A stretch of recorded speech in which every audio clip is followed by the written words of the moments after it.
Bocoran dari Mahfud MD, Cak Imin tidak jadi tersangka kasus korupsi di Kemenaker. Komisi Pemberantasan Korupsi, KPK, beberapa waktu lalu sudah memeriksa mantan Menteri Tenaga Kerja dan Transmigrasi, Menaker Trans, Muhaimin Iskandar.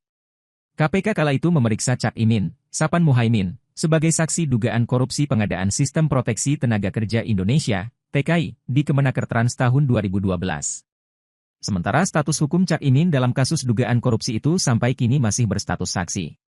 Menko Polhukam Mahfud MD menilai tak ada peluang KPK menetapkan Cak Imin sebagai tersangka dalam kasus dugaan korupsi pengadaan Sistem Proteksi TKI di Kemenaker Trans. Sebab, Mahfud MD mendapat informasi jika sejauh ini pemeriksaan Muhaimin Iskandar di KPK hanya sebagai saksi dan kecil kemungkinannya Cawapres Amin itu jadi tersangka. Menurut Mahfud MD, KPK saat ini sudah menetapkan 3 tersangka dan tidak ada nama Muhaimin Iskandar.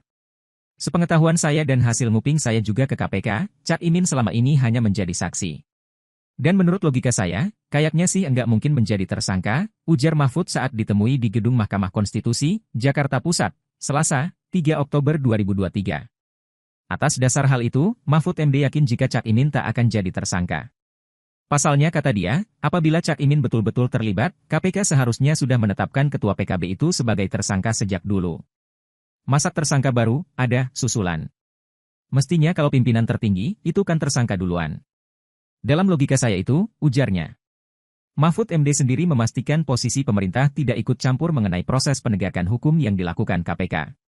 Menurutnya, KPK merupakan lembaga eksekutif di luar bagian dari pemerintah, sama seperti Komnas HAM, LPSK, KPU, hingga Bawaslu. Pemerintah juga sudah membuat kebijakan, kasus hukum yang melibatkan bakal calon peserta pemilu 2024 yang ada di Kejaksaan Agung dan Kepolisian ditunda terlebih dahulu demi kepentingan kelancaran pemilu dan bermartabat. Sekarang ditangguhkan sejauh menyangkut calon-calon pimpinan parpol. Laporannya yang masuk ke pemerintah di luar KPK kita tangguhkan dulu demi kemanfaatan hukum, ujar Mahfud.